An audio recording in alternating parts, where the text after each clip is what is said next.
satiété et les nutriments indispensables. Voilà pour le premier petit déjeuner. Qu'est-ce que vous en pensez, les amis? Est-ce que vous prenez souvent le son d'avoine le matin? Voilà, comment est-ce que cela fonctionne avec vous? Partagez vos expériences avec nous. Le second petit déjeuner, c'est une version salée. Et avant qu'on y avance, ou avant qu'on en arrive à ce niveau, une question pour vous, les amis. Quels sont vos petits déjeuners préférés quand vous faites un régime minceur? Qu'est-ce qui vous permet de tenir longtemps sans avoir très faim? Qu'est-ce qui vous permet de vous sentir bien quand vous faites un régime minceur?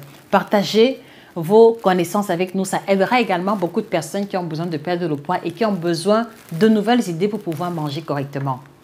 Donc, le second petit déjeuner est une combinaison d'une tranche de pain complet autour de 40-50 grammes avec un œuf dur ou alors en omelette et l'équivalent d'un ou d'un demi-avocat. Donc, ce n'est pas au hasard. Si dans beaucoup de mes vidéos, vous voyez toujours l'avocat dans les parages, c'est parce que c'est un allié incontournable.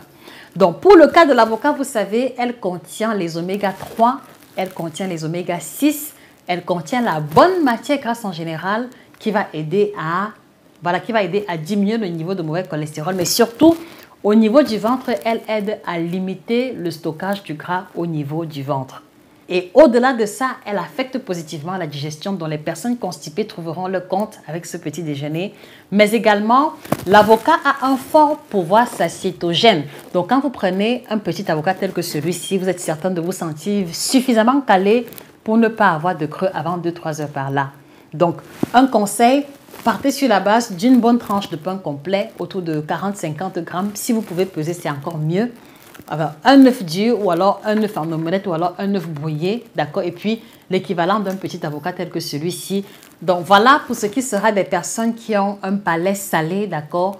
Dans le cadre d'un régime minceur. Et j'insiste encore, si on creuse en profondeur la valeur nutritionnelle, vous allez vous rendre compte que l'avocat apporte les oméga 3, oméga 6, il apporte un peu de protéines, il apporte la bonne matière grasse, il apporte le sélénium, il apporte le cuivre, le zinc, le manganèse. Les œufs contiennent assez de protéines à l'intérieur.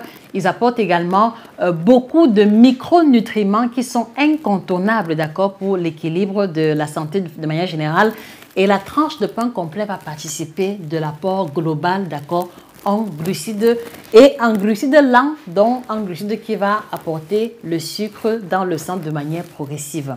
Donc, je vous suggère vraiment de pouvoir tester cette combinaison, surtout si vous aimez manger salé le matin, en remplacement du fromage, en remplacement du gruyère, du salami, du saucisson, etc., qui vont contenir quand même pas mal de gras comparé à l'avocat qui va apporter la bonne matière grasse.